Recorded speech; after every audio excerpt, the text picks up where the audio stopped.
Amigas, amigos, trabajadores, mujeres, hombres de la Comisión Federal de Electricidad, amigas, amigos de otras instituciones del Estado mexicano, me da mucho gusto iniciar esta gira de 3 días para reunirnos con trabajadores, compañeras, compañeros de la Comisión Federal de Electricidad en Chiapas, en donde estamos, más tarde en Veracruz, mañana en el Estado de México y por la tarde en Jalisco y el domingo en Sinaloa y en Nuevo León. Vamos a tener reuniones como esta porque les necesitamos. México les necesita, el pueblo les necesita. Ustedes han escuchado y saben de la importancia de la Comisión Federal de Electricidad, que lleva ese nombre desde el gobierno del general Lázaro Cárdenas del Río. Se avanzó mucho en ese sexenio, porque se nacionalizó la industria eléctrica, el petróleo, los ferrocarriles, todo lo que Porfirio Díaz había entregado a los extranjeros. Durante el gobierno del general Cárdenas empezó el reparto agrario.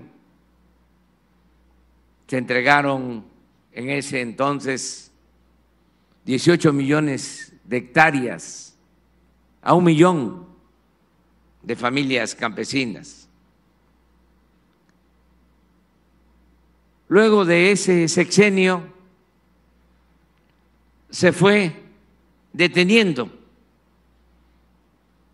el avance revolucionario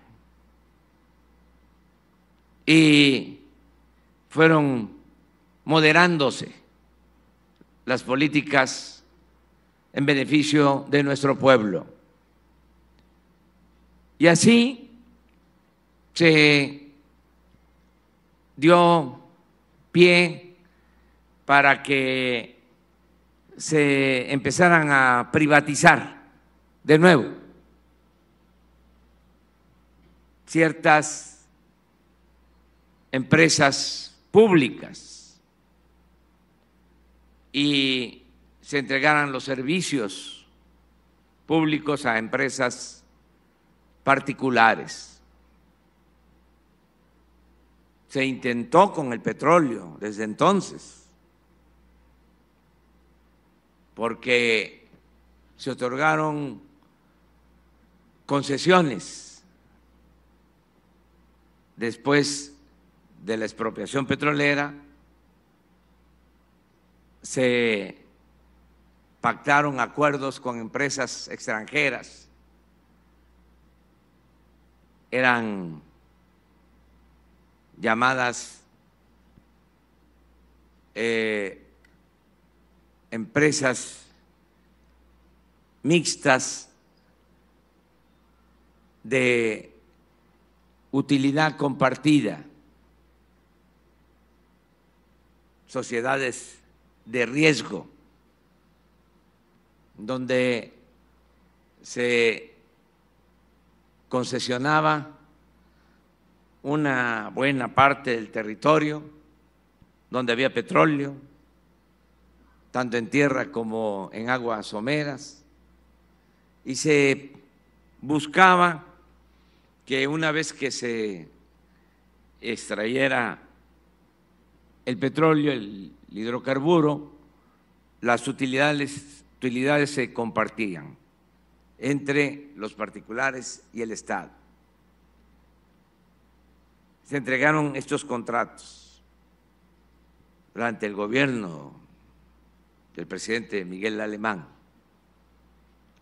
Afortunadamente fue cambiando esa política porque el presidente siguiente, don Adolfo Ruiz Cortines, hizo una modificación a la Constitución para no permitir esas concesiones. Y se empezó a dar marcha atrás a esa política privatizadora.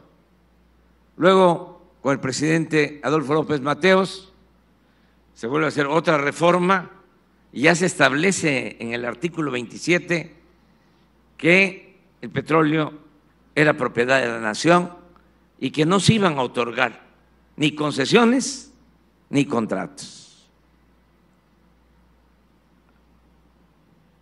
Por esa reforma constitucional que se lleva a cabo durante el gobierno de Adolfo López Mateos, se cancelan las concesiones que se habían entregado durante el gobierno de Miguel Alemán. Y fíjense, se cancelan ya estando en la presidencia Gustavo Díaz Ordaz, y era director de Pemex, un extraordinario servidor público, un hombre inteligente,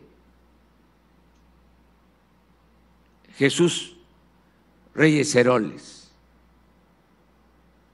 Y a él le toca ya cancelar todos esos contratos. Y había uno que incluía todo el Golfo, que se había otorgado a una empresa estadounidense, desde Tampico hasta Campeche, que incluía lo que más tarde se descubrió, el campo petrolero más importante de México y uno de los campos petroleros más importantes del mundo, Cantarell. Como se canceló ese contrato, pues volvió a ser parte el petróleo de la nación. Algo parecido sucedió con la industria eléctrica. Se fueron entregando concesiones a particulares y no se avanzaba en la electrificación de nuestro país, porque como ahora, con el Internet, a las empresas particulares no les convenía ir a electrificar los pueblos alejados, prestar el servicio a la gente pobre, porque ellos electrificaban donde estaban los consumidores que podían pagar por el servicio, las ciudades. Entonces también el presidente López Mateos tomó la decisión de volver a nacionalizar la industria eléctrica. 1960, era secretario de Hacienda Antonio Ortiz Mena, que por cierto no era economista, era abogado. Fue en 2 sexenios secretario de Hacienda y han sido los mejores, porque México creció en esos 12 años a una tasa promedio anual del 6%, sin devaluación, sin inflación y sin endeudamiento. Bueno, a él le correspondió tomar la decisión de nacionalizar de nuevo la industria eléctrica. Me llevaría algún tiempo aquí leerles, pero se los recomiendo, un documento, una carta que escribió en ese entonces López Mateos, advirtiéndole al pueblo de México que iban a volver a querer quitarle la industria eléctrica y el petróleo con malos mexicanos, traidores a la patria, porque el general Cárdenas decía eso, que quien entrega los recursos naturales de nuestro país a extranjeros es traidor a la patria.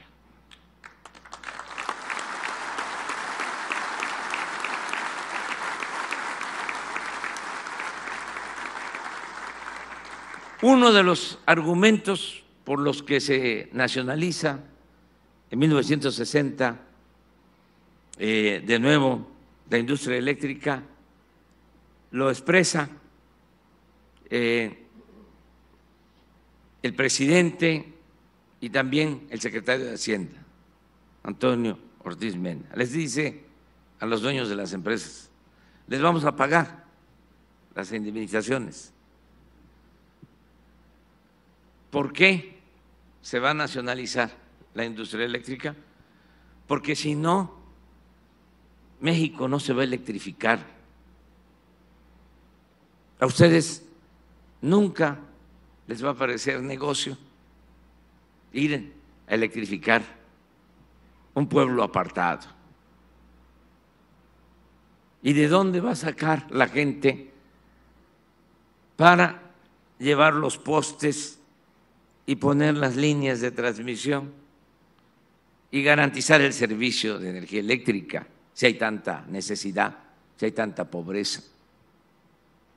Por eso se tomó la decisión de nacionalizar la industria eléctrica. Y miren el resultado.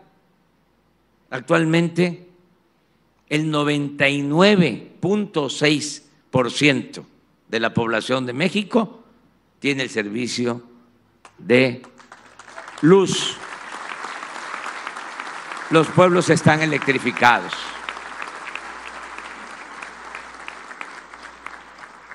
Por eso es importante la existencia del Estado, no con el propósito de aplastar o de asfixiar la iniciativa de particulares, de la sociedad civil, pero el Estado no puede desaparecer, no puede diluirse y dejarle todo al mercado. Estos tecnócratas que malgobernaron México hace poco querían poner al mercado la salud, la educación, que el que se enfermara se curara, pero pagando.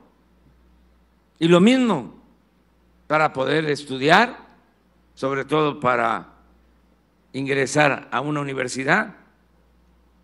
Inventaron lo de los exámenes de admisión y no pasaban los jóvenes el examen de admisión. Claro que lo pasaban, pero no había cupo. Fue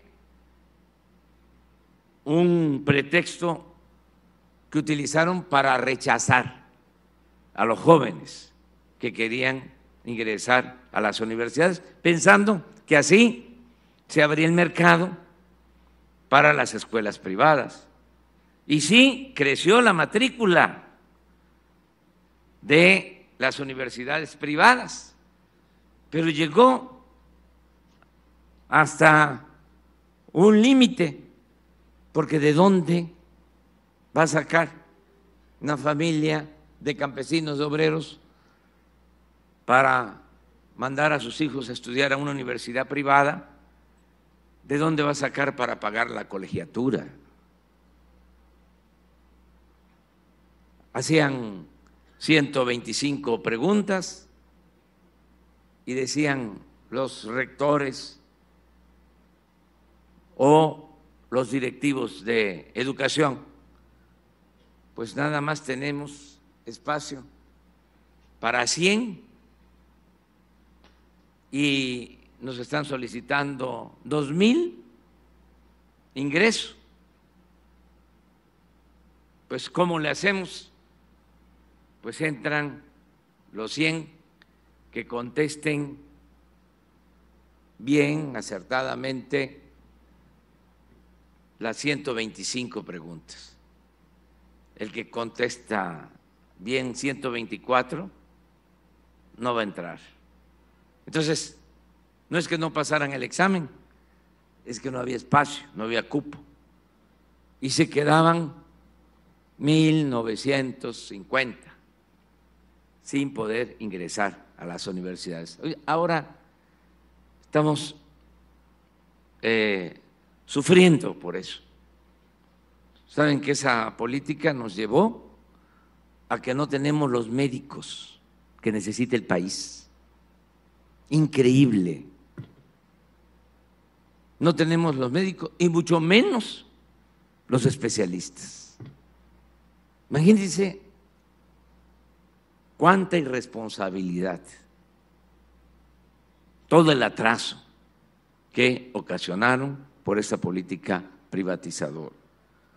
En el caso del Internet es lo mismo. Se dieron concesiones a las empresas particulares. ¿Y dónde hay Internet? Pues en las ciudades. En los pueblos no hay, porque en las ciudades están los clientes. En los pueblos está la gente que no tiene posibilidad de pagar el servicio. Por eso nos comprometimos a que iba a haber Internet para todos y de manera gratuita en escuelas, en centros de salud, en los bancos del bienestar, comunicar al país con Internet. Y si los anteriores trabajadores de la Comisión Federal de Electricidad ya electrificaron todo México, ¿por qué ahora no vamos a poder llevar Internet a todo el país con los trabajadores de la Comisión Federal de Electricidad?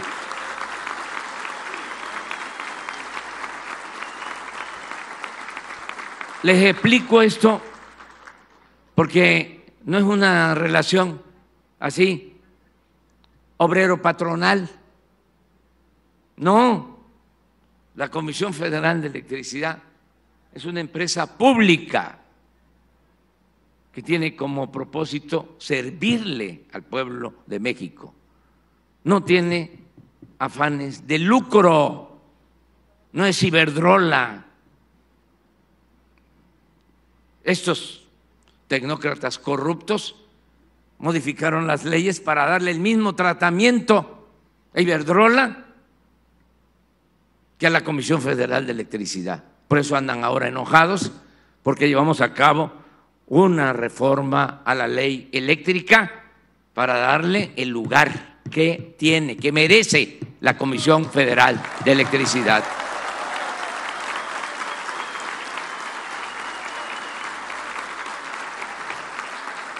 Tenemos hasta una solicitud de aclaración del gobierno de Estados Unidos y de Canadá, pero cuando nos tocó la renegociación del tratado, fuimos muy claros, cuando ya habían entregado todo un capítulo para manejar el sector energético en función de los intereses extranjeros. Y dijimos no. Era yo todavía presidente electo y se rompieron las pláticas como 10, 15 días y nadie quería decirle al presidente Trump porque le tenían respeto. Nadie quería ir a decirle que no habían pláticas, se habían roto las pláticas porque nosotros no aceptábamos ese capítulo del tratado. Y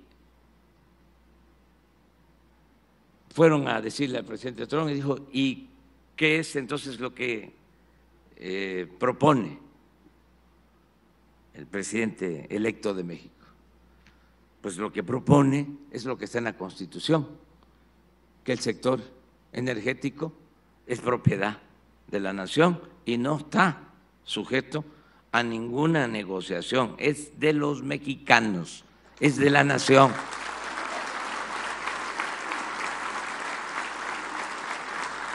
Pues así quedó, porque contrario a lo que se puede pensar, el presidente Trump era pues pragmático, es una gente dura, pero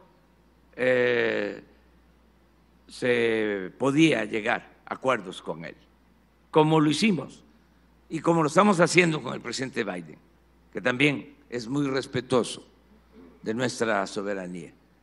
Poco a poco han ido entendiendo y más rápido los de arriba. Los de abajo todavía piensan que México es colonia,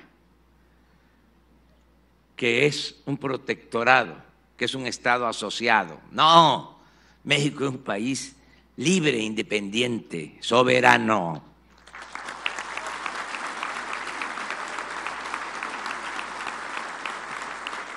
Entonces, ya quedó establecido de que vamos a manejar nuestra política energética y ahora necesitamos del apoyo de ustedes para que se puedan instalar las antenas y llevemos el Internet a todos los pueblos.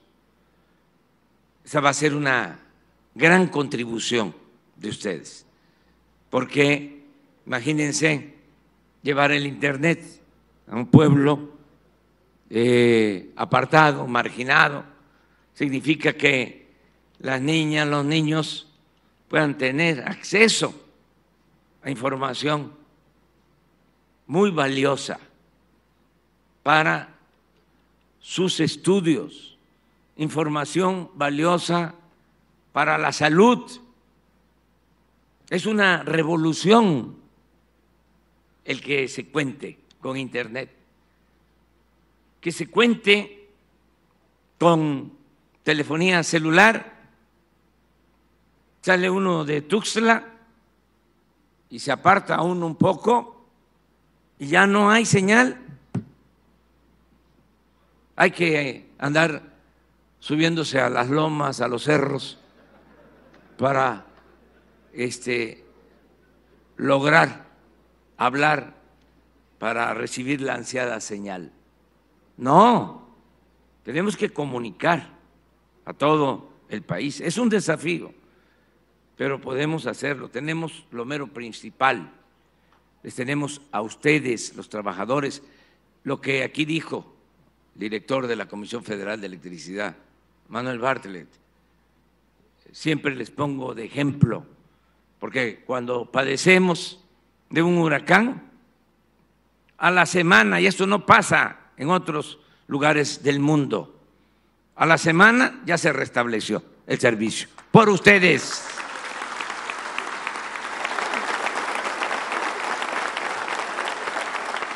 Y así estamos sacando adelante al país. Estamos sacando adelante a Pemex con el apoyo de los trabajadores petroleros. Estamos sacando adelante al país en la infraestructura que necesita por el apoyo de los ingenieros militares. Imagínense que los ingenieros militares construyeron un aeropuerto en la Ciudad de México en 2 años y medio. De primera, el mejor aeropuerto de América Latina.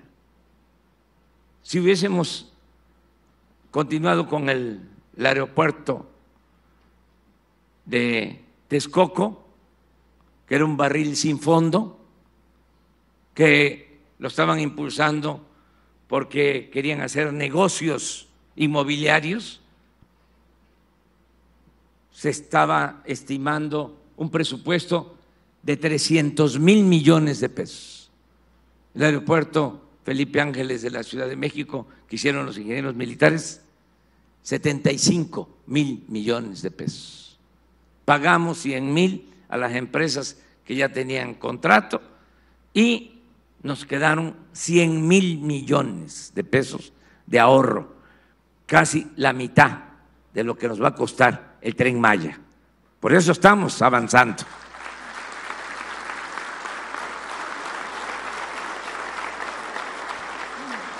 Y vengo pues con el licenciado Bartlett, con los directores de la Comisión Federal de Electricidad, con otros servidores públicos, pues a pedirles que nos apliquemos, que son 2,800 antenas, pero si avanzamos rápido, porque lo que más nos está ahora acicateando, apurando, es el tiempo. Pero si se avanza rápido y se nos van quedando otras y tenemos tiempo, vámonos a que sean más las antenas, porque con estas antenas y con otras que ya están funcionando y con la fibra óptica, pues calculamos que vamos a llegar al 82% de la población. Pero yo quiero que sea 100%. Y dicen, es que es incosteable, son rancherías, son unas cuantas casas. Ustedes saben bien eso. Claro, claro, hay forma. Entonces, vamos a hablar de 2,800 en una primera etapa. Y si tenemos tiempo y nos aplicamos, vamos al 100%. Aquí en Chiapas se necesita muchísima comunicación. Sin duda es el estado con menos comunicación del país. Hasta en lo que tiene que ver con la telefonía celular. Entonces, vamos adelante y es hacer patria, es ayudar a otros, es amor al prójimo. Yo confío en ustedes, se los digo de manera sincera, desde el primer año que llegué a la presidencia, me planteó el licenciado Bartlett, porque estuvimos en una manifestación así como esta, una asamblea, y los trabajadores me pidieron de que se modificara el contrato colectivo, porque ya lo habían mutilado el sexenio pasado. ¿Qué les habían quitado? Pues nada más les habían aumentado la edad de jubilación. Y le dije al licenciado Bartlett, eso es lo primero que hay que cambiar del acuerdo, del contrato colectivo. Y volvió a quedar como estaba. Y no vamos a fallarles, reconocemos su trabajo, no van a haber despidos, vamos a buscar que siempre haya aumento salarial por encima de la inflación y que no les falten también sus prestaciones y que tengan siempre presente de que no es nada más una relación, repito, obrero-patronal.